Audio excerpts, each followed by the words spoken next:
Et bonjour à toutes et à tous et bienvenue sur Grand Lille TV pour cette nouvelle édition du Rendez-vous de l'Écho. Aujourd'hui, nous accueillons sur le plateau deux invités. D'abord Pascal Arnoux, membre du directoire de la Caisse d'épargne Nord-France Europe, bonjour. Bonjour.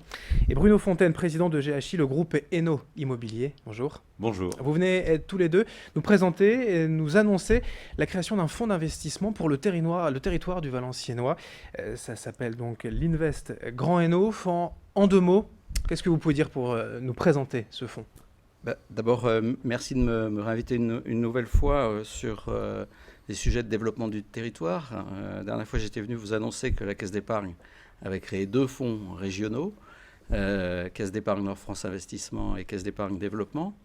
Et puis, il nous est venu l'idée de quelque chose d'assez original qui est de localiser un fonds sur un territoire, je dirais, un peu plus spécifique. Original car ça ne se fait pas souvent ? Ça ne se fait pas, c'est à ma connaissance une première en France. D'accord. Et pour ce faire, il fallait trouver un partenaire. On a rencontré le groupe GHI au travers de Bruno Fontaine, qui va vous expliquer la logique. Et qui va nous expliquer surtout son rôle. Pourquoi, à votre avis, avoir été choisi ? Qu'est-ce que vous allez apporter ? Je dirais qu'on s'est co-choisi parce que c'est aussi GHI qui a été choisir la Caisse d'épargne.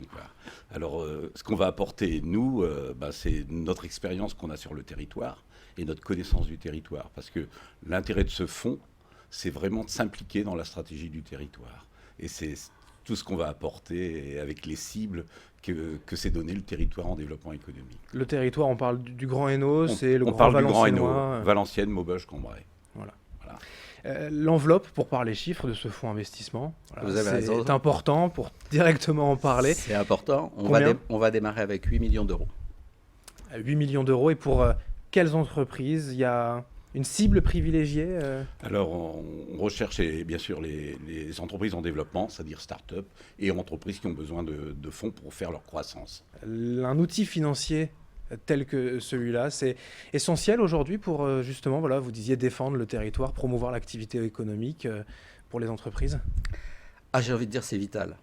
Tous les jours, on rencontre des chefs d'entreprise qui ont plein d'idées, qui déposent des brevets et qui n'ont pas les moyens financiers de conduire l'avenir de leurs entreprises. Donc nous, on est là pour les aider à développer leur entreprise, à créer des emplois et à sédentariser nos jeunes sur le territoire. C'est pour ça que c'est vital. Et 8 millions d'euros, vous disiez, on va commencer, ce n'est qu'un début, on peut espérer plus à l'avenir ? Je peux vous dire que l'accueil que nous avons eu de la part du public est remarquable.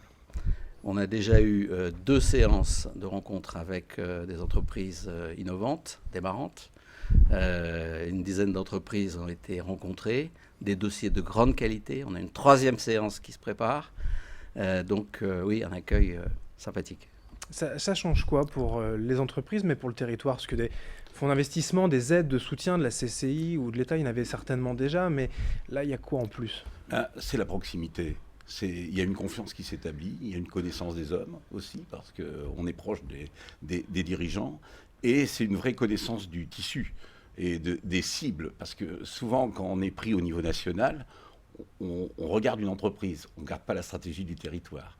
Et nous, dans notre projet, on regarde la stratégie du territoire, c'est-à-dire avec le développement numérique avec Rubica, qui est quand même une des meilleures écoles au monde, et il faut pouvoir regarder les étudiants entreprendre sur notre territoire et avec Transalé. Et là, on rentre vraiment dans la stratégie du territoire, pas uniquement dans l'entreprise. Voilà. Je vous en prie, vous vouliez pour illustrer, ajouter quelque chose ? On a décidé de localiser le siège de ce fonds d'investissement dans la serre numérique. Ces entreprises, il y a quand même des critères pour être sélectionnées, des dossiers à préparer. Voilà, il faudra quand même... Bien sûr. Montrer, il y a un certain nombre de critères que le comité d'investissement retient pour sélectionner tel ou tel dossier. Ces critères sont très variables suivant les secteurs d'activité. Ce qui nous intéresse avant tout, c'est de rencontrer des chefs d'entreprise qui ont envie de rester positionnés dans la région, de sédentariser dans la région et de grossir à partir du territoire. Et ce partenariat avec le GHI, le groupe Eno Immobilier, d'être dans le logement social, ça paraissait... évident aussi pour vous, et essentiel ? Ça fait partie des gènes de la Caisse d'épargne, d'être présent dans le logement social. On finance le logement social depuis, des centaines d'années, puisque plus de 200 ans de financement du logement social. On est également propriétaire de logements sociaux. Et donc, naturellement, quand une partie du groupe GHI a cherché à s'adosser, puisqu'il y a un phénomène de concentration dans ce secteur aujourd'hui, eh bien, il s'est tourné vers la Caisse d'épargne en nous présentant son projet, qui était donc un projet à 2 étages, avec d'un côté l'adossement de la SA du Hainaut, et puis de l'autre côté, toujours dans la vocation du groupe GHI d'aider le territoire, eh bien, ce fonds d'investissement. Et voilà, on a fait affaire ensemble. Voilà. Ce territoire a aujourd'hui toutes les clés en main pour réussir, pour rebondir après quelques années plus difficiles. Je pense, oui. Actuellement, on se dote des outils. On a des écoles qui sont extrêmement performantes. Ce qu'il faut, c'est qu'on garde les entrepreneurs qui sont formés dans ces écoles sur le territoire. C'est le but de ce fonds, quoi. Pour terminer, Pascal Arnoux, il y a d'autres territoires peut-être qui nous regardent dans le Grand Lille, plus au nord. Vous avez d'autres projets de ce genre ailleurs ? Écoutez, je vais juste faire un commentaire sur les articles de presse que vous avez pu voir récemment. Nous travaillons à un projet de rapprochement avec la Caisse d'épargne de Picardie. Ça reste un projet aujourd'hui. J'espère que nous irons jusqu'au bout. Eh bien, vous serez peut-être de nouveau invités pour nous en parler et suivre bien sûr cette actualité. Merci tous les deux, Bruno Fontaine et Pascal Arnoux, d'être venus nous présenter ce fonds d'investissement Invest Grand Hainaut. Merci. Merci. À vous.